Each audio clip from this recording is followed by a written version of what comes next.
Welcome to Music Ed Tech Talk, a show about music, education, and technology. I'm your host, Robbie Burns.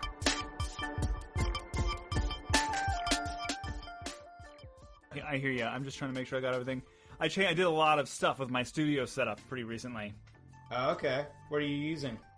Well, here, let me text you a picture. And should this be used for B-roll, which I love to keep, I'm rolling, by the way, but we can get a more official start in a moment here. But I would like to entice you and anyone listening. I'd like to do a show episode about my new desk updates sometime in the next couple months. Oh, nice. I think that would be fun. I always forget that, I'm really into the software, and I always forget that hardware is a thing that I've just sort of settled on, but it's mystical to some. And it's always a thing I'm not interested in talking about, but it's often a thing that people have questions about.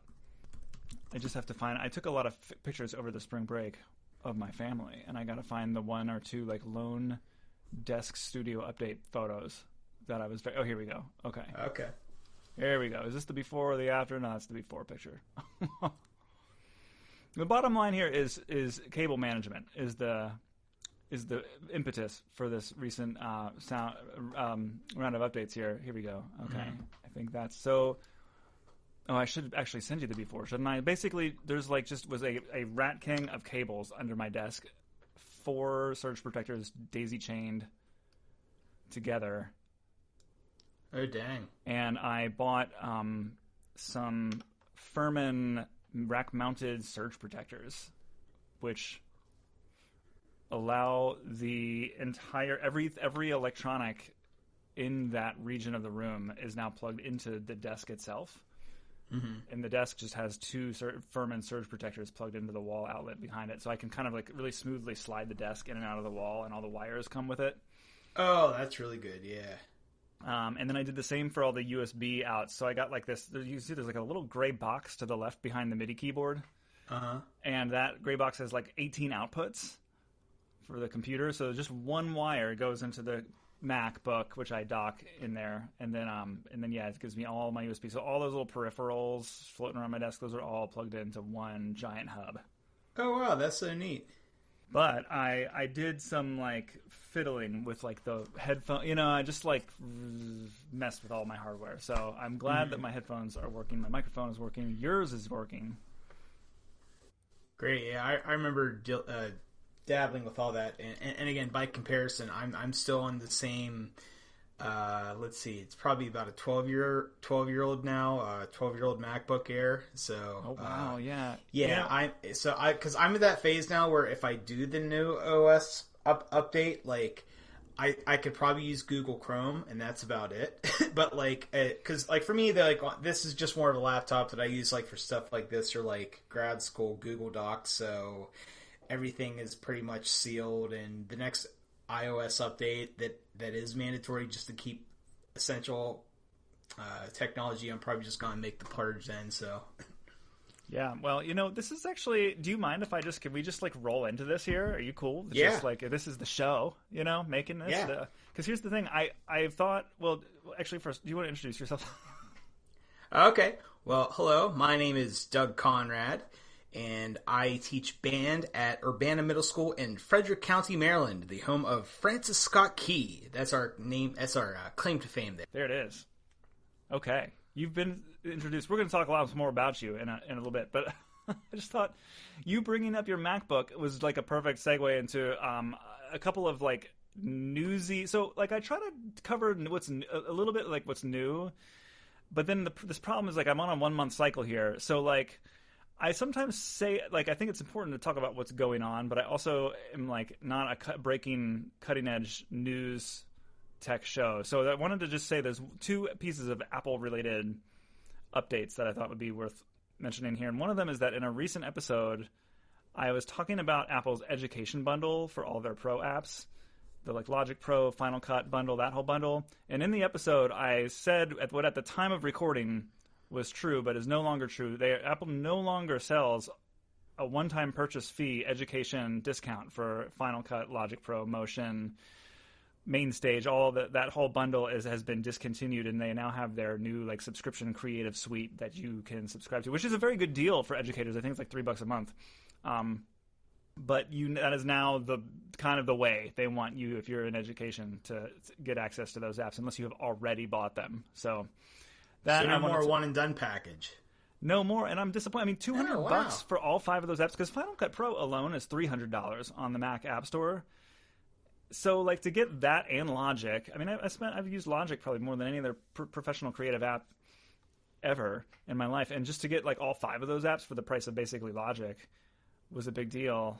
I don't know. I'm mixed about this. I have more to say on a later episode about this creative suite that they released, but like, I'm not super like, I wouldn't tell anyone who owns any of these apps already that they need to jump right onto this. But if somebody needed one of them, I think for like $3 a month, getting the whole suite of like, because it comes with now Final Cut it's those same 5 apps, but then there's also Pixelmator, which is, have you heard of Pixelmator? I have not. You strike me as someone who might like to make fancy graphical kind of things for your program. Yes. I have dabbled in everything from Canva to the Adobe stuff, so I would love to learn more about it. Oh, if you've done the Adobe stuff, you would really love Pixelmator. It was like kind of like a Photoshop competitor that was a one-time purchase, designed with a lot of those same kinds of sensibilities that Apple's software is known for, like that like kind of clean, intuitive interface. Apple bought them a while back and then rolled their apps into this new creative bundle. So like, if you pay this subscription to Apple, you now get kind of like a Photoshop competitor, kind of like a really good photo. It's like, to me, I use it more for like photos than I do Illustrator kind of stuff. But it's really good at dealing with pixels. There's an iPad version of it now. It's great for, it really could make posters, flyers for concerts and events. You could touch up photos of your music program. Like, there's so much stuff that I do inside of that app. So having it on the iPad is certainly cool. But it was the MacBook you mentioned your MacBook that made me think of that the MacBook Neo is now out. And I don't know if you've heard of this. Have you heard of this new? I have not, but I would love to learn more. I mean, they're in the zone. They now have like a $500, $600 MacBook on the market, which is not a price point I really ever expected them to go to. But I think like they have leveraged over the years their ability to like deal with like the supply chain well enough that now they've just figured out basically how to get an iPhone chip inside of a MacBook and make it run Mac OS good enough for like basic needs. So yeah, they designed a whole new laptop. It's somewhat within the past several weeks as people have been getting them and testing them out and having really good things to say. I think this is an interesting computer, because I think this is like going to become, for a lot of educators I know, for a lot of my colleagues, like the computer that I probably recommend people get. And then it of course has like student implications too. I don't think I see the hold that Chromebooks have on public school education changing, for several reasons, but that for a lot of people, a $600 laptop is really kind of an unbeatable deal, especially if it comes with like that quality build that it does and Mac OS installed on it. Especially, and even with Apple Care for, just alone, if you have like the typical 5-year span on it, because even at this current point in time, I am recording this with Robbie on my, as we discussed, I think 12-year-old now MacBook Air, and it has served me well in getting a master's degree partially through it and recording over 50 of my own podcast episodes as well as other multimedia use. But now that was 12 years ago in Mac, and I'm really going to be looking this up after we're on the call tonight, Robbie. So I actually can't wait to learn more. And my tax return is coming in about a week too once I file. So yeah, I could buy two. Yeah. Or you could yeah. I'm sure that the base configuration does not come with the stuff in it you would want to be in it. You could probably easily double the cost of it if you put, some more RAM in there. I haven't even priced one out. This is an interesting computer to me, because it's I don't get that interested about stuff that I know I'm not going to buy or use. But this is the kind of device that I know a lot of people I know it would be compelling to them. So I'm kind of excited about it on behalf of all the future people who I might tell, hey, check this thing out. It's also I'm hearing reports that it is like the most upgradable Mac that they've made in a long time, which is a thing they're famous for, like really locking things down and like gluing it all real tight, and like you having to like ship it into Apple, but to be able to actually go in there and replace your parts, I don't know. It's an all around great computer. It's a return to form after. It's like it's a little tiny nice thing, because I'm kind of like angry at big tech these days and very cynical, but it's like nice for Apple to do what I think they've always been good at, which is like just making actual hardware. Yeah, and doing so in a very consumer friendly way. Because I'll even say too, I made the deathbed conversion about 5 years ago, because I've always been a Mac person with computers, but just about 5 years ago I fully made the dive. I got the iPad Pro, I got all that for the job, but I finally made the conversion because after being an Android user for 12 plus years, I finally got the iPhone. And even again with the iPhone, this has been the same iPhone now for 5 years now, so it's been serving as well as it did since day one. So quality control, especially now versus, again, even like a decade ago when everyone said Macs would only have a 4-year lifespan or something now, it's kind of like we're talking about aging turtles. You can push them this long. I mean, I know so many people who push their devices as long as you're describing and have great success. I have like a problem, so I buy them much more frequently than that, but the truth is that they really do, like, they last whatever kind of like upgrade cycle a person is on. I think they inside of whatever upgrade cycle someone might be comfortable with, I think they last longer. What I mean to say is, like, they can last that long if you want to stretch them that long, whereas other computers might not last 12 years. If someone buys one every 6 years, it's going to be functioning at a higher level by the end of that 6th year than probably some other product. For me, when I replace my phone at the end of every year, it's great. My old phone probably doesn't need to be replaced that often, but that's a story for another time. Yeah, that's something I'll be looking into. That's because now it's whatever the comparative is for at least on the computers, the spinning beach ball of death. What's that for iPhone, Robbie? Because I don't get the spinning beach ball of death like I do on my MacBook, but at least on my iPhone it does stall now, where I feel like there should be a spinning beach ball of death whenever it takes a moment, and instead of the time. Yeah. There's nothing on iOS that makes me feel as bad as that beach ball does. Mm-hmm. What I get a lot is like what's called like a springboard crash, like where just whatever you get that like black screen and then that little like spinning white thing in the middle of it very temporarily, and then it like soft restarts your phone, but it's not like a full restart. It's just like, hey, you're back on your home screen, the app quit, but like you don't have to like log in, use Face ID to log back into all your stuff. But even that, I feel like that's a nice way to get your phone rebooted, because every time it happens it jolts me and I'm like, oh man, my phone restarted, and then I pick it up and I'm like, oh no, it just hesitated for a second. But that beach ball though, small restart. Mm-hmm. Yeah, it makes me feel like real slow. I don't like when my computer makes me feel real slow. I'm pricing a MacBook Neo out for you. By the way, they come in the funnest colors they've ever done in a recent laptop. You can get a little citrus color, a blue. There's like a blush. You can of course go for like a silver. Let's see here. Oh, and they're $100 off for educators.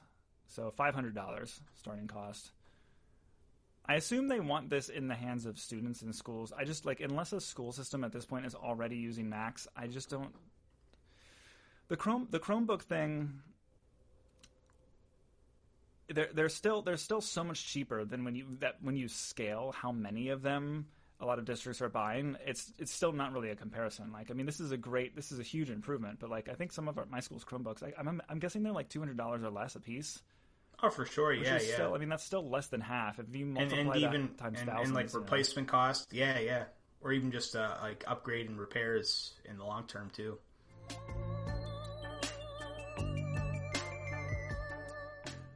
So I mean, this is like dumb. I'm using AirPods Pro Max. I think that was just like a connection issue, and not that they ran out of batteries. But like, I cannot talk to you if they run out of battery. I'm gonna have to like figure out on a different device. This is how. So I've cleaned up my Rat King wire, but I haven't actually like fixed all of my terrible technology practices. Mm-hmm. Anyway, blah blah blah blah blah. Chromebooks in education, can't get the price down. you were saying, you were responding to that, I think. Yes, and I even just think with the upkeep and cost and repair maintenance included with Chromebooks too, it's kind of one of those monopolies now where I even just think of whenever I sometimes check in with our tech office at school, they will actually have just the keypads of Chromebooks, not just entire Chromebooks, just even like replaceable parts that kids usually damage. That alone now is so much cheaper, even just aside from the unit price, just even to repair them, as we know kids are not always perfect with technology. But that is definitely a consideration too. I watch kids throw them across the entire room, like slide them across an entire classroom to another, and then another kid will catch it. Like that's the kind of like nonsense that some of them will do.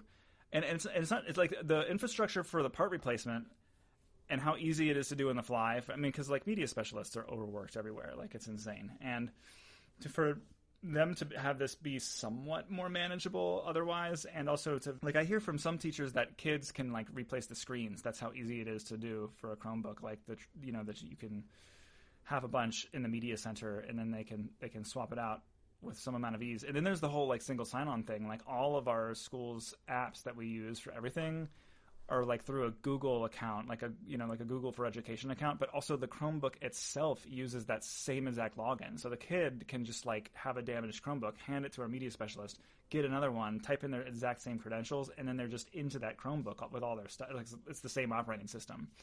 I don't think Apple has an answer for that either. So there's a lot of reasons I don't see it. I don't, I do like, think with, I'm like nostalgic about growing up with like the Apple IIs in the computer lab of my elementary school, but I just don't think that's the day and age we live in anymore. Yeah, and I even remember whenever some schools where I grew up in Pennsylvania started having grants where they like every kid in the school in the high school would get a MacBook Pro. This is back when they were the tanks around like 2009 or so, like that. And I would even remember like so for now, if like, comparatively, like if there's a Chromebook damage, it's maybe $35 the first instance. But I remember back then when a kid got a brand new $1,000 MacBook Pro, and that's again over 12 years ago, I think the first time repair cost was well over $500. So I even think with time, because again, but if it were by today's standard, that $500 could just buy the new MacBook Neo. Yeah, and and I'll say too, I don't know, it'll be interesting to see, like, I think this will this will be very popular with the consumer market. One other thing that makes me feel like Apple is maybe pivoting themselves to be more ready for education for people who do want to buy these in bulk is they have this new, and again, like, I'm speaking out of turn here, I don't have the research open in front of me, but they announced some new business tools recently for businesses to, like a suite of software basically for businesses to, do things like in the same way that like my workplace, we have like kind of a suite of like Microsoft services and apps like the Outlook calendar and email and stuff. And this is easy for an IT department to deploy to like lots of district computers and manage the accounts and all that stuff. The announcements I've read make it seem like this is a very business oriented move, but it's often a lot of those same like enterprise features that help big companies manage lots of devices are the same kinds of feature sets that like IT departments of schools need. So, but I think most of all, like Apple has for ages now had an education platform. Like there is something called Apple Classroom where if you have MacBooks in your district, you can like it's like Canvas, but it's like called Apple Classroom. It's like an app. So they're an LMS system already. They have had that for a long time. I mean, I don't know if anybody, I've said this on the show before, if anybody out there listening uses this, I have to talk to you. Like, I need to know what is it like to use Apple Classroom. Like, because their whole thing is like, in the same way that like, do you use Canvas? Yes, yeah, I've used it at previous schools, but my current school uses Schoology. Okay, but they have a similar kind of thing where like you can send work to a third party tool. So like Google Docs would be like the most common example. Is like if you have a template in a Google Doc that you have like filled out some stuff on, and you want a student to click in Schoology and then like get taken to a copy of that template where they edit it and then upload it to you. There's technologies where all sorts of third party apps can integrate with Canvas, Schoology, Blackboard, Google Classroom, but Apple's thing does not link as far as I know, to other web tools that run in a tab of a web browser. It links to apps. So like when they debuted these features years and years and years and years ago, they were talking about all these great education apps where you can like have like GarageBand, for example. So if you were like a general music teacher, you wouldn't use Soundtrap or BandLab. You would have GarageBand on the kid's iPad. They would click a button like complete assignment, and it would bounce them into another app rather than a website. Just really interesting. It's like technically very different. But I don't really feel like that's the reality that's caught on for most public school education. Like we're living inside of Chrome tabs. Yeah, and because I even think now in my current scenario where that would go to something cloud-based like Soundtrap or maybe like where, again, at least they can then give that back. But, as far as anything hardware on the computer, that hasn't been a long time since I've interacted with that. Yeah, it's definitely has not taken hold. You're going to have some choices to make. I'm pricing out a MacBook here. We're getting close. Okay. I mean, if you want Touch ID, it's an extra $100. So, I mean, you're looking at like, what is this? This is like $700, but minus the $100 for education. You probably have no trade-in. Are you going to finance it on an Apple Card? That's a question. Let's skip the complicated stuff. Apple Care. Let's just say no Apple Care. There you go. So now here's the thing. Can you not do anything with the storage on it? I thought you could. So I see 256 gigabytes. It can go up to 512. Oh, I see that option. Okay. And that looks like the highest tier. So, yeah, I mean, I think if someone is going to buy a computer, what do you have on your Air? Probably about that, right?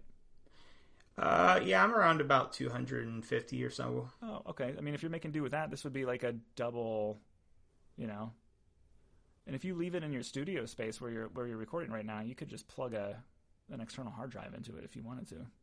Yeah, and with mine too, that's the old. Even like with my old external hard drive, that's going again back 10 years when it was just a terabyte the size of a modern day iPhone now. So I'm due for a full upgrade. Yeah.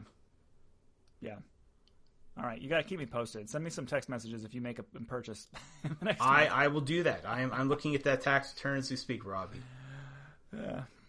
I don't know anyone personally who has one of these yet, but I just in the same way that like for years the MacBook Air has been the computer I tell most people to buy, and these days anything Apple makes with Air in the name of it is what I tell people to get. Like even for the iPad, like if a musician is going to use an iPad that's 13 inches just as a 4-score machine, like the cheaper tier iPad Air now is in the larger size for really good sheet music reading. So I usually just tell people to go for it. So yeah. Well, hey, you've been making the rounds with some sessions over the past several months that I thought would be a really good fit for us to talk about, but mostly just because they're like at the intersection of like doing things, just improving the way that you approach your music program, also being really creative and also using tools to do it. And so I just thought, like I know you did, was that Midwest where you did your recruitment video, or was that a different session than?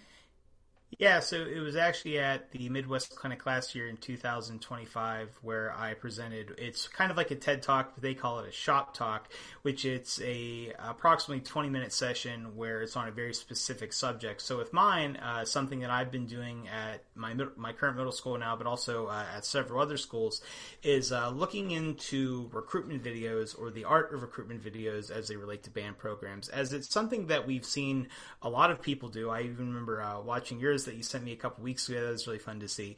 But just kind of breaking down how can we use it in an approachable way, especially in technology that is accessible to most people. And my whole grasp was using accessible technology, even something like on my 12-year-old MacBook Pro here, or even if it's something where you just want to use your current iPhone, some approachable ways that you could go about this. Because I remember if you said 10 years ago, hey, I'm going to start working on a recruitment video, sometimes if you weren't as tech savvy or didn't even just have the technology means or hardware like a camera or even a good camera, because again, cell phone cameras at that time, 10 years ago plus, Plus 10 years ago was just so blurry. It wasn't very good. So I know that sometimes threw me a headache. But that's the great thing about it now is that this kind of thing, or even this kind of accessible project, especially with utilizing technology that a lot of people have access to across all platforms, is really something I think that can help accelerate a lot of programs.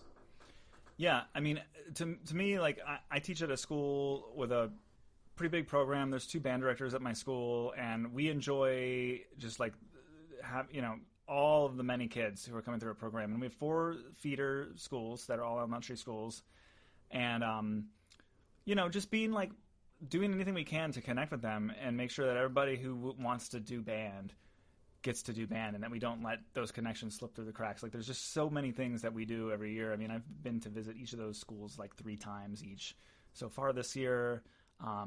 Communicating on Canvas. We make a Canvas page that we share with our elementary school teachers to kind of blast out. We bring in a paper version of that. That's a thing that we designed, as well, that they pass out. We interface with those students. We answer questions, talk to them. But then the video, I mean, you inspired me. I have made videos before, but after just kind of like catching the bug from you, I was like, what, we should make one this year. So yeah, we did. It's so easy, especially with camera, smartphone technology these days. There's no reason not everybody should be doing it. Definitely. And here's the big impetus behind my whole thing that I did in my Midwest session too, Robbie. So what you talked about, you went out and did in-person functions, whether it be assemblies, you do little quick meetings with kids, maybe sometimes you go in to do a combined concert or something, performances in school. But again, that takes a lot of time. Maybe you take your 8th grade band and then you have to get field trip forms. You have to get parent permission, all this other stuff. You have to do bus forms. But even like when you do digital media, maybe you hang up a poster around the school. And again, by all means, those are things I do too. But the thing I love about recruitment videos is this. When you do that one trip, that one day in December to go recruit for your incoming 6th grade band for next year, that impression of who can be recruited or who has had an impact made on them are the kids that were in that room that one day. And the thing I really love about recruitment videos is that it's something where you can do it on a year-to-year basis, or you can do it where if you have a sitting product, just the band recording video, that is something that can stand the test of time, or even at least on a rotational basis, even if you said, hey, every 2 years, every 5 years, which really makes them indispensable because like once you have a good system going, it's something recurring. And the thing I love is, again, if you do the bus forms every year, if you do the recruitment trips, and by all means, I do those things too.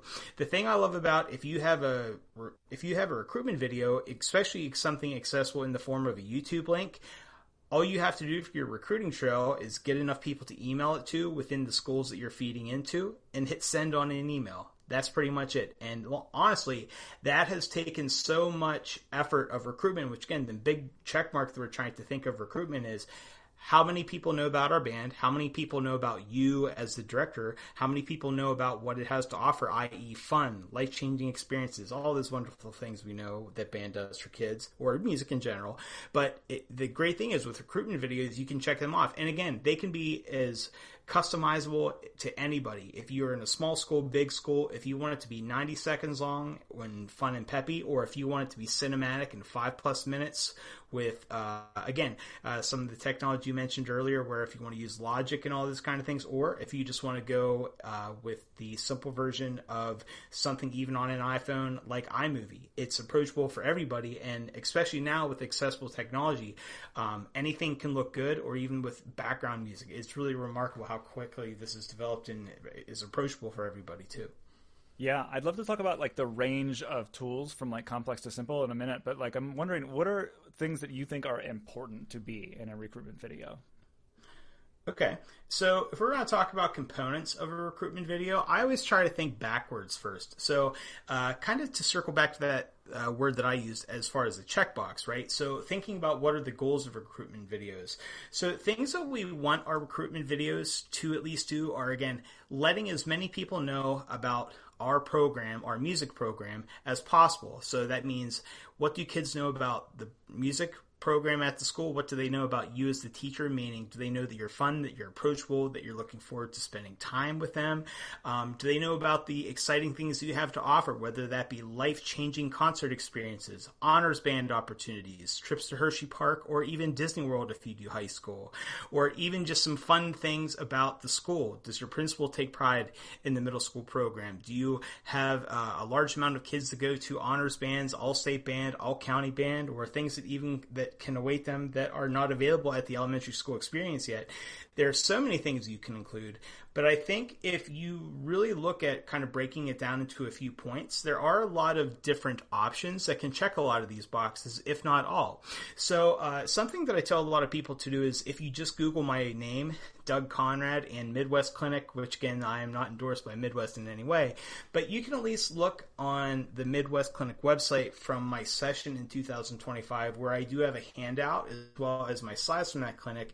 But on the handout, I include a lot of those elements of things that you can include in a recruitment video. So even if you think about breaking your video down into chunks that can check these boxes, things like a video intro. What kind of elements do you want to include? It can be video footage, it can be photo footage, and some examples of that throughout the year. I'll even, again, with everything that I've used in my recruitment videos over the past 5 years, teaching high school and middle school band, all that footage I've always shot on my iPhone, except for the one time I used a drone where we had a marching band practice, which is pretty fun, and also a cameo from Taylor Swift, which I can talk about later.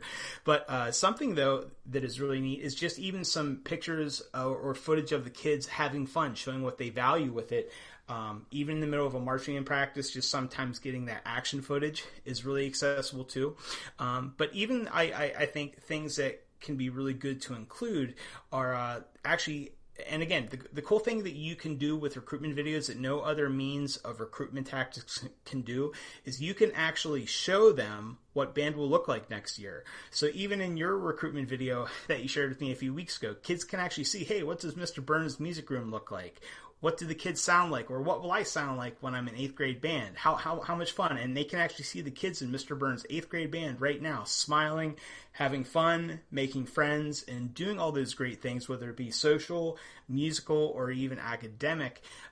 That again, just a quick visit when you go on that tour and do your assembly every year, which is good, but there are only so many things that it can do. And that's really the cool thing I think about with these elements, where you will have time that you talk as the director. You can talk about how much fun you are looking forward to having with the kids next year.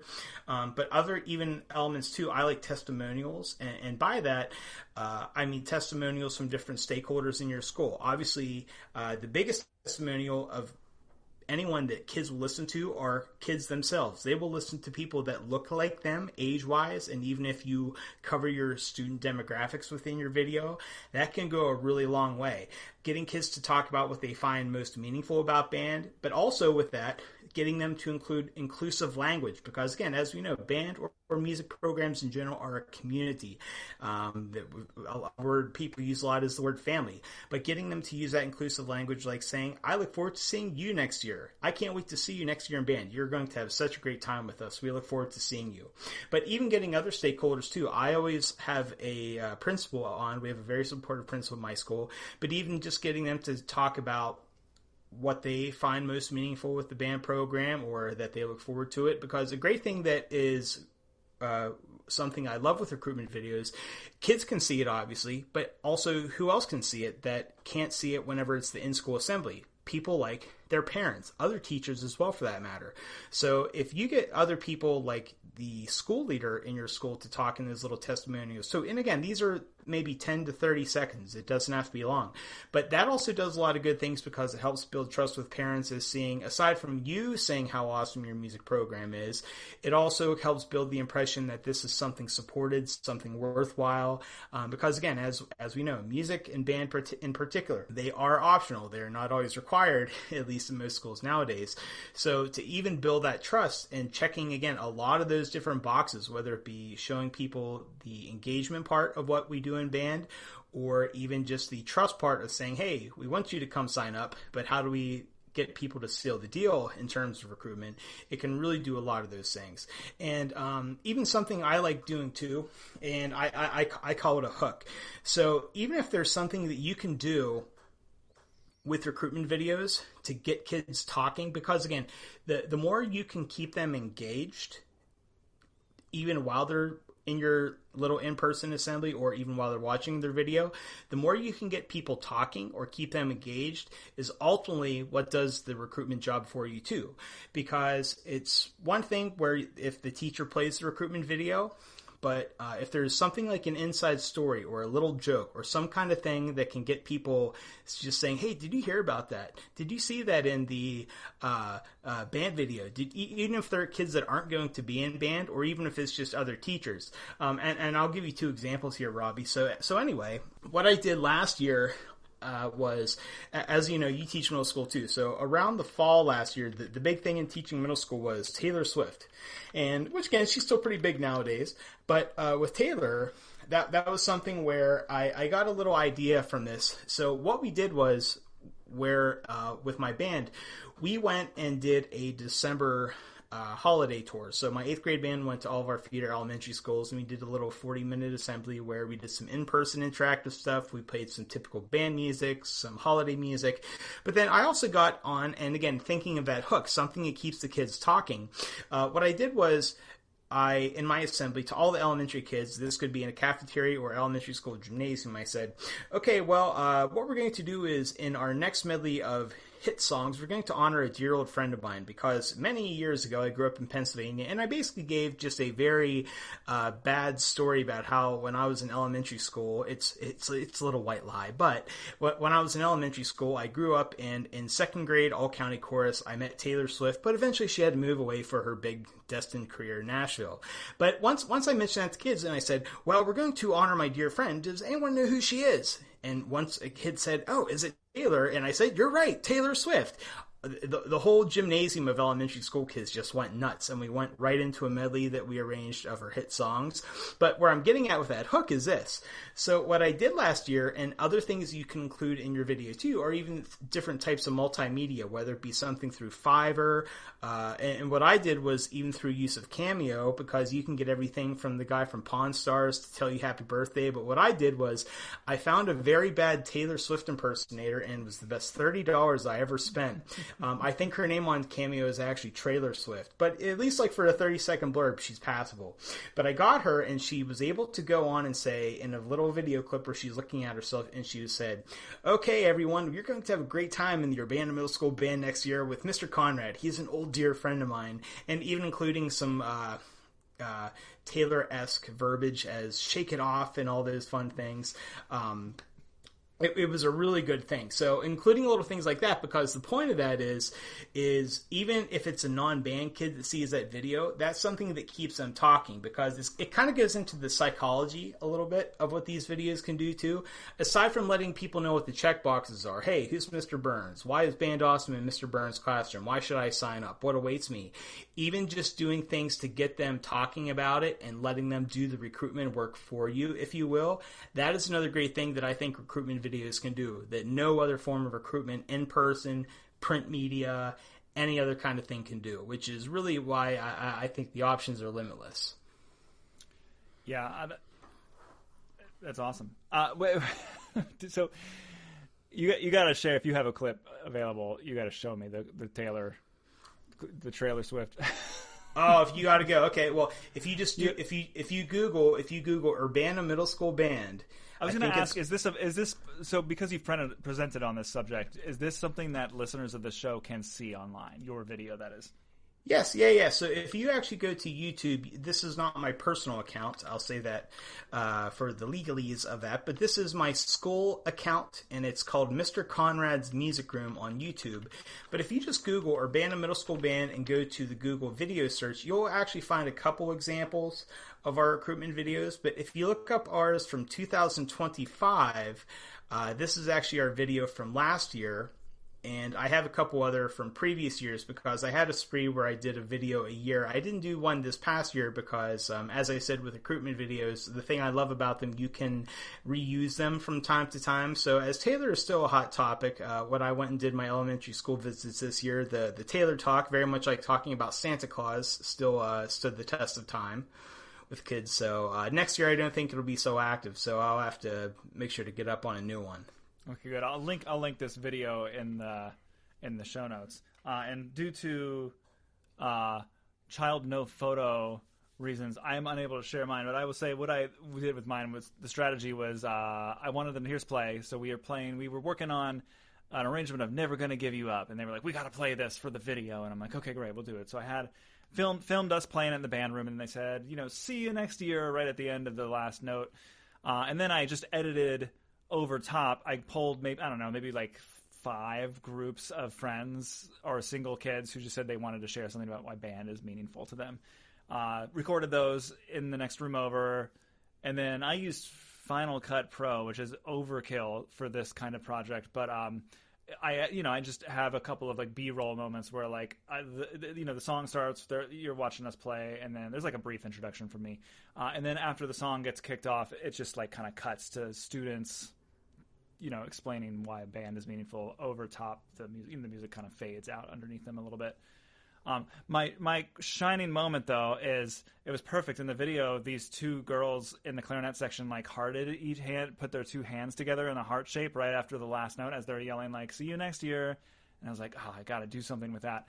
So I animated. I have it zoom into their hand right after the video is ending. So these 2 girls anyway do this hand shape, and what I do is I zoom in on it at the end of the video, and then I have a little heart animate over top of their hands, and then a little sparkly sound happens. And let me tell you, are we cool to pivot to tools? If there are like major other sections of your presentation you want to go through, let's do it. Well, yeah, and we can talk about tools too, Robbie. And that's honestly the thing I like about too, because as you talked about some, you went with Final Cut, which again is the Pro. Obviously, is part of that new subscription-based package. If I were to do that tomorrow, but the other great thing then is even with accessible technology. So can I talk a little bit about maybe like different things that I found that can work across? Yeah, let's go. So let me just say, I want to say one quick word about like using power tools, and then I think like what is going to be most helpful to people is actually to have a lay of the land. Like, what are the most accessible things they can use? Because like people should not use Final Cut Pro to make this. But if you want to do it, I mean, like I always feel like when I'm feeling creatively limited, that's when I go to the next up thing. But I always start with the simplest thing. And in this case, I knew that if I wanted to zoom in on the hands of these 2 girls and then animate a heart over them with a sparkly sound, I was going to need a little bit more power. And that was like a fun, creative thing for me to do that kind of, I feel like it brought a little bit of it together. But like, certainly you don't have to do it, and there are easier ways to do it. I just wanted to give a shout out though to Keynote. Do you use Keynote at all? No, I've never heard of it. Because it's Apple's competitor to PowerPoint, and it's not going to fit anywhere else in this conversation, so I'm just going to sneak it in right here and say that like I looked up several ways to draw a heart and then have it just animate over the shape of their hands. And what I ultimately landed on was Keynote. If you use the draw tool and draw a shape, you can use one of the transition effects to animate a drawing. So like in the same way that if you had a bunch of like words on the screen and you wanted like each bullet point to like animate in or slide in, if you just have a shape, you can draw a shape with the pencil or your trackpad. You just basically like have the transition of that shape appearing on screen to make it look like it's being drawn onto the slide. And then I just used some like masking and like exported it as a video, and then did some like Final Cut had some like pretty advanced exposure rate related things where I was able to basically like get the white background out of the slide and just the heart appeared. But like I'm looking at that and thinking to myself, there are a lot of not recruitment related videos, but just a lot of like educational content that I've thought about making to show my students, but that I've never made because animating things has so much overhead. It's like too far out of my field. Oh yeah, like, that's a whole other skill set, and even quite like that's a whole other type of production lab. Yeah. But thinking to myself, like I've got ideas for videos on like tone and intonation and balance, like just illustrative ideas where I want to like have stuff animate as I'm explaining a concept like in 2 minutes. Like stuff like on the adjudication form, like just big, broad, like performing arts categories. And what has struck my mind is that like I probably could make some pretty decent animated videos just by drawing stuff in Keynote and then doing a voiceover. So I'm kind of excited to one day get back to you if that is a thing I'm able to do. And who knows? I mean, maybe somebody would want to like have a brief animated moment of their recruitment video for one reason or another. Yeah. I don't know. And this is something I could do on my iPad Pro tonight. And so much of this software runs, that's the thing too, is like Final Cut Pro now has an iPad version. So even the most powerful tools you can get on there. But that's like a little bit much for most people. Like, what are some of the things that you will in the session tell are like, okay, like you feel like you have no skill or you only have like web-based tool. Like, what are some of the things you like to tell people to try? Okay, well, I kind of find that it's kind of like with sneakers, and I use this bad analogy because if I said, Robbie, here's $250, go to the mall, Dick's Sporting Goods, whatever you want, get a new pair of teacher shoes, so once you're back from spring break, you're good to go until the rest of the year, right?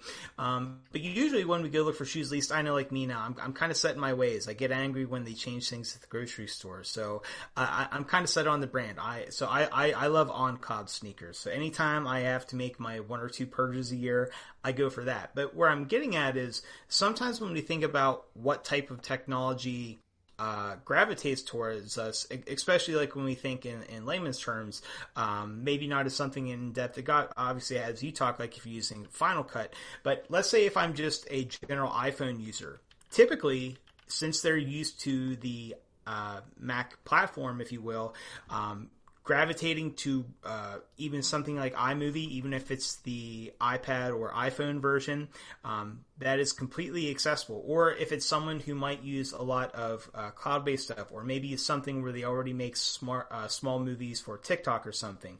There are lots of accessible programs out there, especially now in terms of like CapCut. Davinci Resolve is another big one. Clipchamp is another neat one because that one, as we were talking about, kind of like with the Chromebook stuff, that actually is web-based that you can sign into. And I even know sometimes with schools, they'll have different platforms available to them, like even like Wevideo, I know is a big one that a lot of people use. So with all of those, I like those because at least with the ones I mentioned, CapCut, Davinci, Clipchamp, obviously the big one is iMovie. That's all I've ever used. And again, for simple level production, they're oftentimes free. They're especially easy to use, or even if it is a slight learning curve. The thing I love now is especially because I'm a Mac person now, all the way in as much as I can be. The thing I love about it is that it's so accessible. And I think once you find a platform that you're comfortable with, and even if you just experiment, I think sometimes, like whenever you go to the Verizon wireless store, if you might get your new iPhone once a year, or even if you're like, hey, I'm open to any kind of phone, and you might look up 5 different models of the Nokia phone, the iPhone, and even a couple other ones, and just sometimes how you might peruse around that Verizon wireless store and just try each one out and see which one clicks the best. I think with this kind of technology too, because again, when we're talking about simple level production, as far as maybe adding some background music, working in with different small clips that are probably no longer than 5 minutes, we're not making 1 hour long blockbusters or anything like that. Virtually, I think they all do the same thing within reason. When you're talking about transitions, even if it's like having different filters, like a black and white filter or something very simple like that, or even adding small sound effects here and there. So I think with a lot of these, again, getting back to that checkbox analogy, they're doing a lot of the same thing. So I think finding whichever one works best for you, or even if it's something where if you know, hey, I have an hour commute on the subway every day, I can spend time on my iPhone editing software. That's another big thing too, because sometimes people say, I don't want to deal with that on my computer or at home, but they might use something web-based that they can tackle at home and at school. Like Clipchamp is another very good one for that. But I've definitely found that working with this across a Mac software, I guess, especially now since mostly everybody has an iPhone or some version of a high-powered Android, I think now that pretty much everything is accessible. And honestly, with learning those too, the thing I love now is, especially if you can think about what you want to include in your video, which goes into a little bit of storyboarding, but if you can think about what you want your video to look like, that often applies to skill. So if I say, hey, I want to go to a video of Mr. Burns talking, and then I want to go to this little quick little 20-second video of these two kids that play clarinet talk a little bit, right? That implies a slide or some type of video transition. And oftentimes with a quick video search, you can find little tutorials on Google just by saying, how do I do video transitions on iMovie?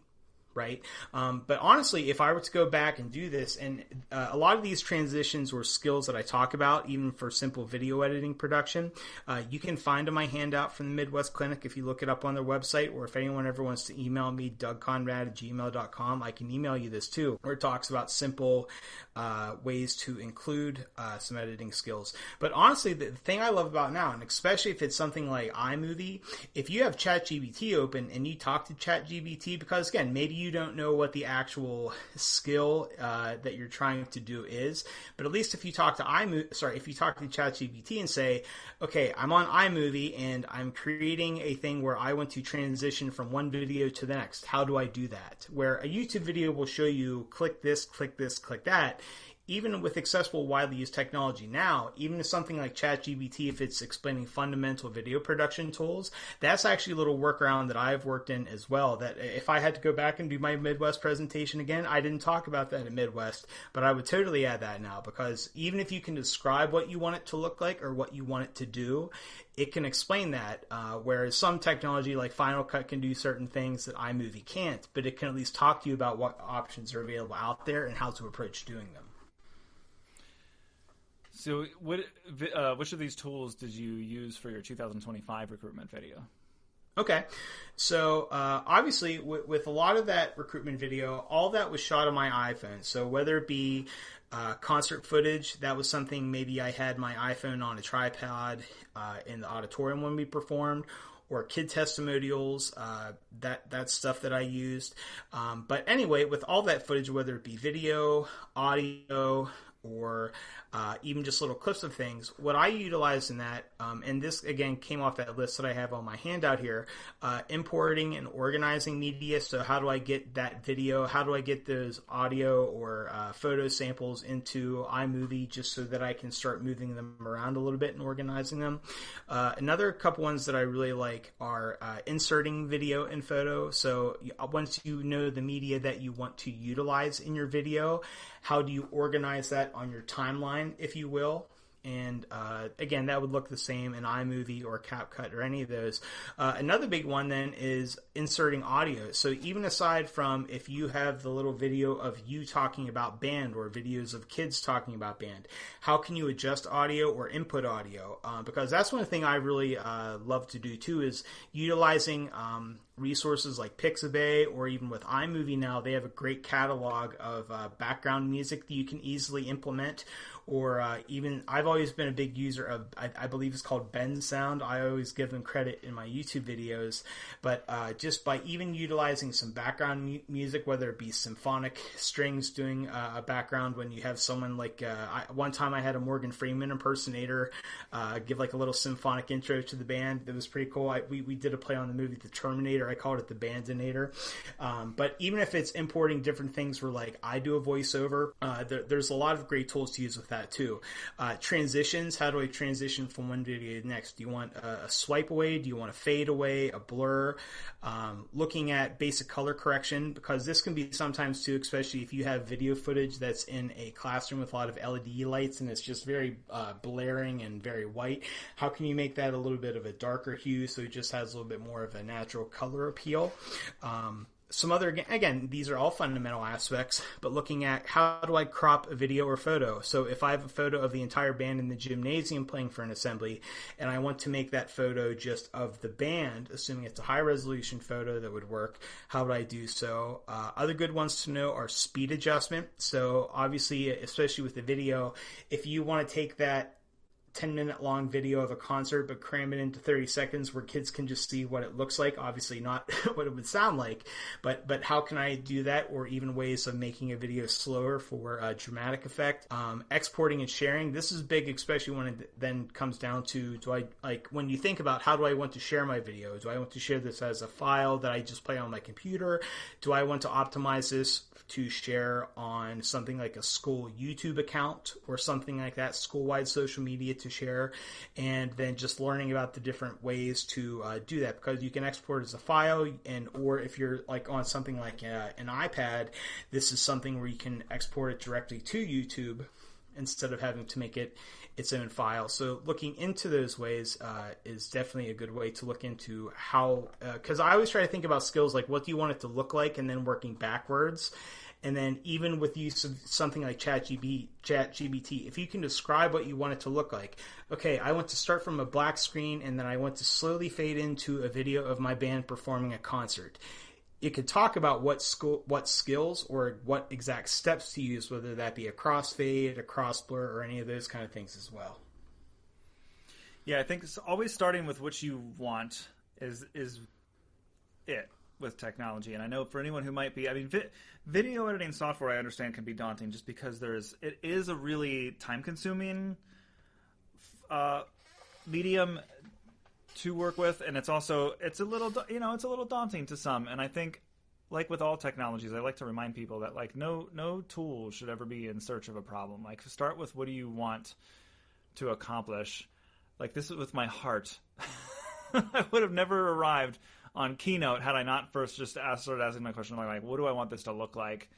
And then, I do think like the surge in like learning language model type, chatbot things is like, I mean, so a lot of times it can speed up a little bit of the kind of digging around with like the where to click stuff, which is the not necessarily fun part of the process. And like Google search and YouTube videos are great. That's how I learned the core of the most challenging software to use in the industry, like the notation stuff and the audio editing, the video editing.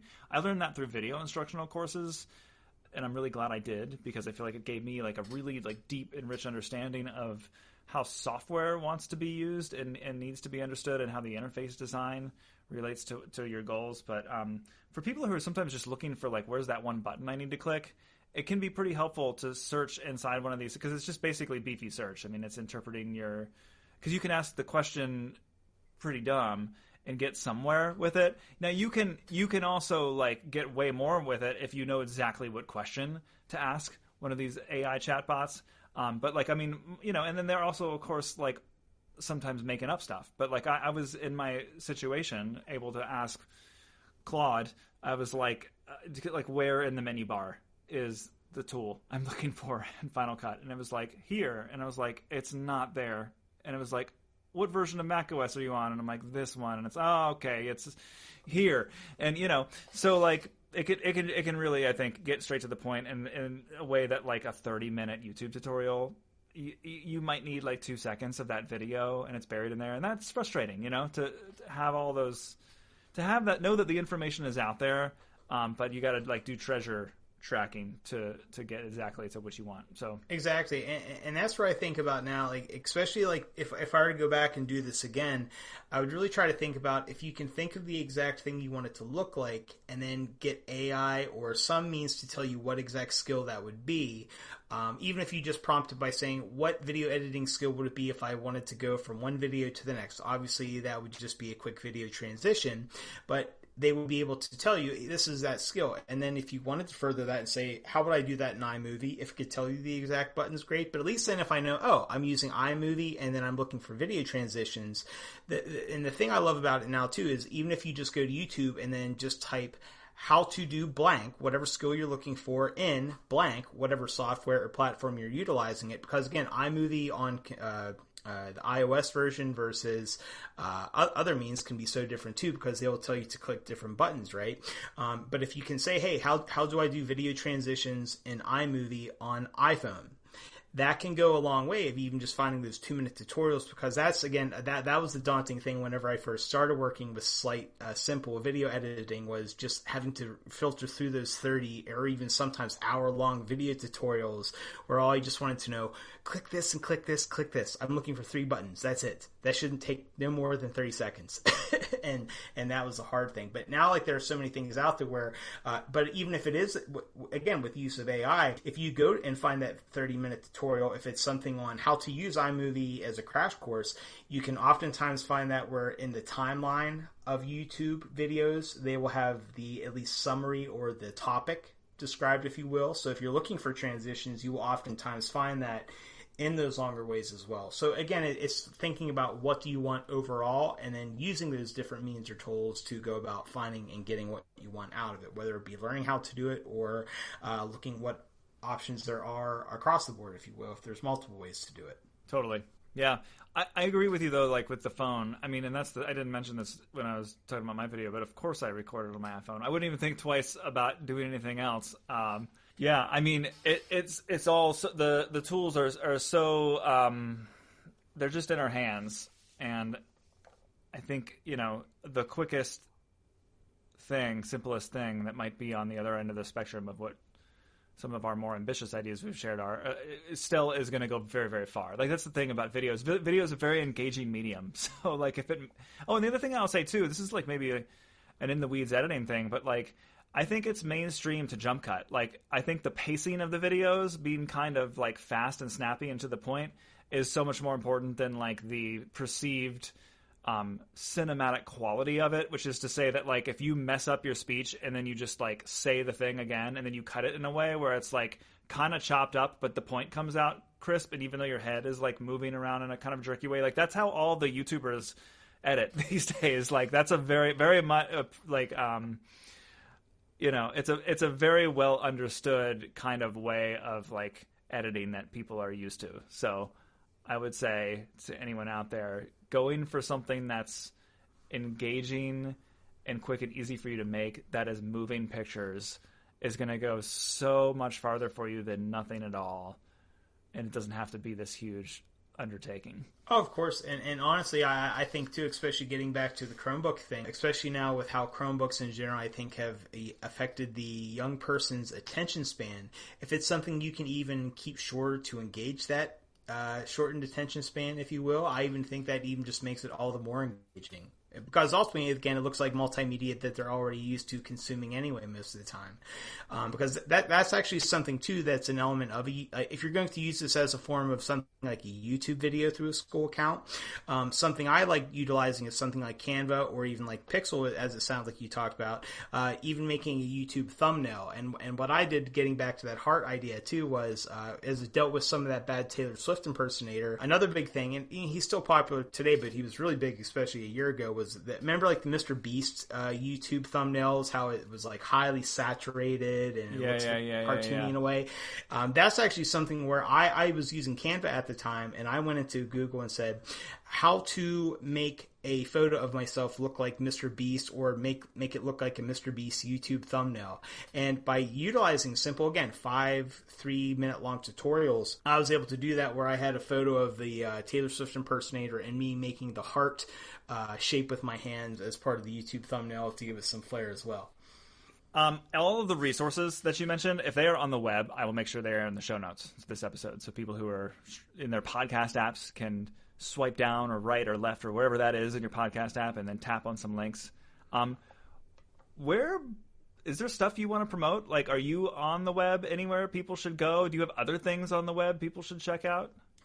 Yeah. So I've dabbled in this a little bit of time. I remember we talked about it once. These are things that I'm not actually pursuing, but just in case if anyone ever wants to contact me or keep in touch, my email is my name, DougConrad@gmail.com, all one word. I'm also on Facebook, Doug Conrad. But something that I've done in the past was I used to have a podcast very much like we're doing now here over Zoom, and it was called Director's Circle. I still pay the $5 a month on Libsyn to have it on iTunes and Spotify and all those fun things. It's also on YouTube. I had a YouTube account. We do have a Facebook page for it too, but it was called Director's Circle, and it was really neat because I would talk with different people across the music education industry, not just band, but even people like Jerry Blackstone from the University of Michigan, or if you remember Jamie Aebersold from the old jazz play-alongs, just doing a lot of interviews with them. It was called Director's Circle, and that was a really fun time too. It's great. A lot of that content, I haven't listened to all that older stuff, but that was like the past decade, right, that you did it? Yeah. So that was something I dabbled with around like 2018 and 2019. I was going on a great spree because, as probably like with you had with a lot of technology stuff, once 2020 happened and things shut down, at least in like the first 2 or 3 months, you had all this time to schedule interviews and do all these things. Yeah. And then right halfway through the summer of 2020, I got a call from my current employer, and they said, hey, we would like to hire you, and it was in a different state at the time, and they said, hey, we'd like to hire you for a high school band job at a very prestigious high school. And I said, all right, I'm in. And then just the available time as you know, being middle school band directors versus having to do the high school grind, it kind of had to come to a stop just because a lot of things changed very swiftly, which I'm very thankful for that experience and time. But yeah, it was a little bit of a dated project now. So I think if that podcast were a kid, it would be old enough to be in kindergarten. I think what I was going to say is, like, some of those interviews, though, are probably still meaningful and timely, given the types of people you were having conversations with. Yeah, and that's the thing I love, like, even with recruitment videos, like, they can stand the test of the time. Like, even if you hear someone influential like Steve Gage or somebody like Jamie Aebersold or even Frank Battisti, who's on the Mount Rushmore of band directors, even just hearing them talk, whether it's now or even 50 years, a lot of those messages philosophically, pedagogically, or anything will just still go a long way, which is why I love that medium base.